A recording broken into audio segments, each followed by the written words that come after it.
സംഭവം യൂട്യൂബിലൊരു എന്താ പറയാ, ഒരു ചാനൽ തുടങ്ങുക, ഒരു യൂട്യൂബർ ആവാന്ന് പറഞ്ഞു കഴിഞ്ഞാൽ എന്താ ഈസി, എന്താ എളുപ്പം.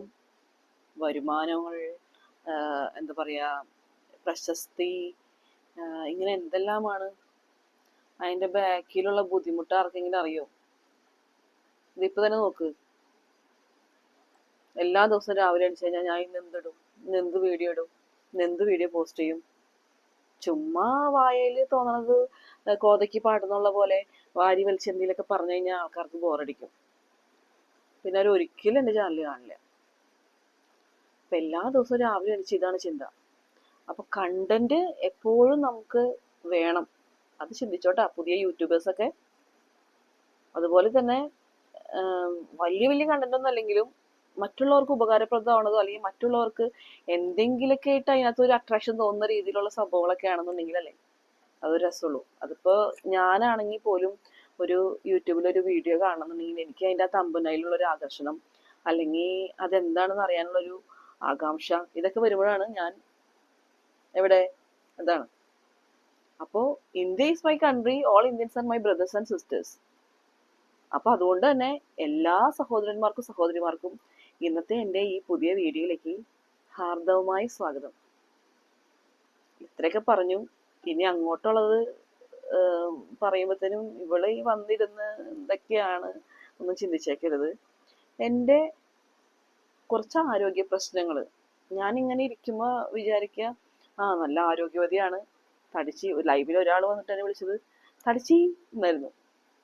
ഈ തടിയുള്ള ആൾക്കാർക്കൊക്കെ നല്ല ആരോഗ്യമാണെന്ന് ഇപ്പൊ ആരും കരുതില്ല, കാരണം ഇപ്പൊ എല്ലാവർക്കും അതിനെ കുറിച്ചൊക്കെ ഒരു ബോധ്യം വന്നു തുടങ്ങി. അപ്പോൾ എനിക്ക് ഒരുപാട് ആരോഗ്യ പ്രശ്നങ്ങൾ ഉണ്ടായിരുന്നു. ആദ്യമായിട്ട് പറയുകയാണെന്നുണ്ടെങ്കിൽ എനിക്കെതിരെ ഒരാൾ കംപ്ലൈന്റ് ആയിട്ട് വന്നു. അതാണ് സത്യാവസ്ഥ. കംപ്ലൈന്റ് ആയിട്ട് തുടരെ തുടരെ വന്നപ്പോൾ അതെന്നെ അറിയിക്കാൻ വേണ്ടി കുറച്ചു പേര് ഇങ്ങനെ മുന്നോട്ട് വന്നു. അത് അവർ മുന്നോട്ട് വന്നത് എങ്ങനെയാണ്, എന്നെ വളരെയധികം വേദനിപ്പിച്ചുകൊണ്ടായിരുന്നു. അപ്പൊ ഞാൻ അവർക്കെതിരെ പരാതി കൊടുക്കാനും ഇതെന്താണെന്നുള്ള സത്യാവസ്ഥ അറിയാൻ വേണ്ടി ഞാൻ പോയത് എവിടെയാണ്, അതിന്റെ പ്രതിവിധി കാണുന്ന സ്ഥലത്തേക്കാണ് ഞാൻ പോയത്. അവിടെ ചെന്ന് കഴിഞ്ഞപ്പോഴല്ലേ അറിയണ ഈ കംപ്ലൈന്റ് കൊടുത്ത ആൾ ആരാണെന്നും എന്താണ് അതിന്റെ പ്രതിവിധി എന്നും. ബോറടിക്കണ്ടോ? ബോറടിക്കുന്നു എന്ന് ആരും പറയരുത് പ്ലീസ്. ചങ്ക് പൊട്ടിപ്പോവും. കാരണം എങ്ങനെയെങ്കിലൊക്കെ ആയിട്ട് ഇതൊന്ന് പറഞ്ഞ് നിങ്ങളെ ഫലിപ്പിച്ച്, ഒന്ന് ചിരിപ്പിച്ച്, ഒന്ന് എങ്ങനെയെങ്കിലൊക്കെ ആക്കി ഇതൊന്ന് തള്ളി നീക്കി കൊണ്ടുപോകണമെന്ന് മാത്രമേ ഞാൻ വിചാരിച്ചുള്ളൂ. വേറെ ഒന്നല്ല. ഇനി ഞാൻ വളച്ചൊടിച്ച് പ്രശ്നമാക്കണില്ല. ഈ കംപ്ലൈന്റ് കൊടുത്ത ആളാരാണെന്ന് അറിയോ? സൂര്യൻ. എന്തിന്റെ കേടാ? അല്ലെങ്കിൽ ഇത്തിരി അഹങ്കാരം കൂടുതലാണ്. ആളുടെ അൾട്രാവയലറ്റ് രശ്മികൾ, ആളുടെ സൂര്യകിരണങ്ങൾ ഞാൻ കൊള്ളുന്നില്ല പോലും. എങ്ങനെ ഞാൻ കൊള്ളും? ഈ അപ്പാർട്ട്മെന്റിന്റെ ഉള്ളിൽ ജീവിക്കുന്ന ആൾക്കാർക്ക് എപ്പോ നോക്കിയാലും സൂര്യപ്രകാശം കിട്ടും. അതിനു വേണ്ടി പുറത്തിറങ്ങി നടക്കാൻ പറ്റുമോ? അതിനുള്ള സാഹചര്യം കൂടി വേണ്ടേ? അപ്പൊ അതില്ലാത്തതുകൊണ്ട് എന്നെ പുറത്തേക്ക് കാണാനില്ലാന്ന് അതും പറഞ്ഞാണ് ഈ കംപ്ലൈന്റ്. അപ്പൊ പിന്നെ എന്റെ ചുറ്റുപാടിലുള്ള എന്റെ തന്നെ ഉള്ള ആൾക്കാർക്കൊക്കെ ഒന്ന് ഇളകി. അവരിങ്ങനെ അവിടെ നിന്ന് ഇവിടെ നിന്ന് തലപൊക്കാൻ തുടങ്ങി. അങ്ങനെയാണ് ആ വേദന, ഈ വേദന, മറ്റേ വേദന, മറിച്ച വേദന എന്നും പറഞ്ഞിട്ട് തുടങ്ങിയത്. അപ്പൊ നിങ്ങൾക്ക് പിടികിട്ടിയില്ലേ? ഇത് തന്നെ വൈറ്റമിൻ ഡി ഡെഫിഷ്യൻസി. എൻ്റെ പൊന്നു സുഹൃത്തുക്കളെ, സഹോദര സഹോദരി, ഈ ഒരു സംഭവം നമ്മൾ വിചാരിക്കും വളരെ നോർമൽ സംഭവമാണ്, ഇതൊന്നും അത്ര വലിയ പ്രശ്നമില്ല. പക്ഷെ അത് പ്രശ്നമാണ്. എനിക്കിത് വന്നു കഴിഞ്ഞപ്പോൾ തന്നെ എന്നെ മൊത്തത്തിൽ അങ്ങ് തളർത്തി കളഞ്ഞു. കാരണം രാവിലെ എണീക്കാൻ പറ്റില്ല. എണീക്കുമ്പോൾ തന്നെ അങ്ങോട്ട് കൈയും കാലും മൊത്തം വേദനയും കഴച്ചിലും, പേശികൾ വേദന, ജോയിന്റ് പെയിൻസ്, തളർച്ച, ക്ഷീണം, എപ്പോ നോക്കിയാലും ക്ഷീണം, തളർച്ച, വേദനകളുടെ കാലമായിരുന്നു. നീര്, അപ്പോ ശരീരം മുഴുവൻ നീര്. നമ്മൾ അറിയണില്ല ഇത് എന്താ സംഭവം ഒന്നും അറിയണില്ല. ഇനി ഷുഗറിന്റെ ആണോ?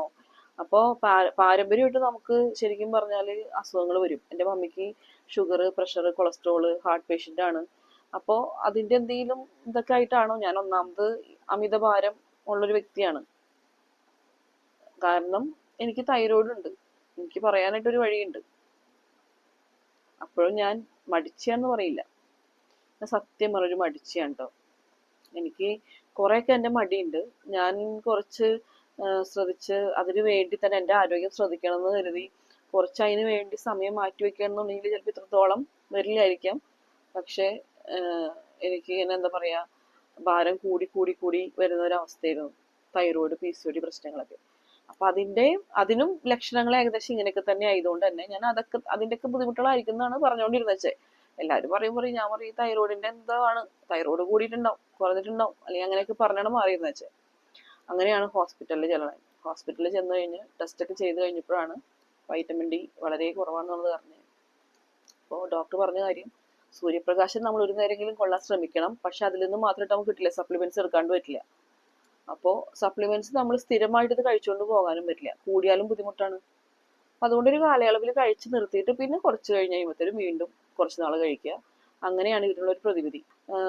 രാവിലെയോ അല്ലെങ്കിൽ വൈകുന്നേരമോ ആയിട്ട് ഒരു 9 മണിക്കുള്ളിലുള്ള ഒരു വെയിലും വൈകുന്നേരം ഒരു 4 മണിക്ക് ശേഷമുള്ള ഒരു വെയിലും, അതായത് കത്തുന്ന വെയിലൊന്നും പോയി നിൽക്കരുത്. സൂര്യന്റെ അടുത്ത് പോകാന്ന് പറഞ്ഞത് നടക്കുന്ന കാര്യമായിരുന്നില്ല. പക്ഷെ സപ്ലിമെന്റ്സ് എടുക്കാൻ തുടങ്ങിയപ്പോൾ അതിൽ കുറവ് വരാൻ തുടങ്ങി. പിന്നെ ഭക്ഷണക്രമത്തിലുള്ള മാറ്റം എന്ന് പറഞ്ഞു കഴിഞ്ഞാൽ ഫ്രൂട്ട്സിലും വെജിറ്റബിൾസിലും, അതേപോലെ മീൻ എന്ന് പറഞ്ഞു കഴിഞ്ഞാൽ നമുക്ക് ചൂര, അതേപോലെ അയില, മത്തി, ഈ ഒമേഗ 3 സംഭവങ്ങളൊക്കെ ഇല്ലേ, അതൊക്കെ നല്ലതാണ്. അപ്പോൾ അങ്ങനെയൊക്കെ കഴിക്കാൻ തുടങ്ങിയപ്പോഴത്തേനും കുറച്ച് കുറയാൻ തുടങ്ങി. അപ്പൊ എനിക്ക് നിങ്ങളോട് പറയാനുള്ളത് എന്താന്ന് വെച്ച് കഴിഞ്ഞാല്, ഇങ്ങനെ എന്തെങ്കിലും ശാരീരിക ലക്ഷണങ്ങൾ കണ്ടു കഴിയുമ്പോഴത്തേനും അത് നിങ്ങൾ വെച്ചുകൊണ്ടിരിക്കരുത്, ഡോക്ടറെ കാണാം.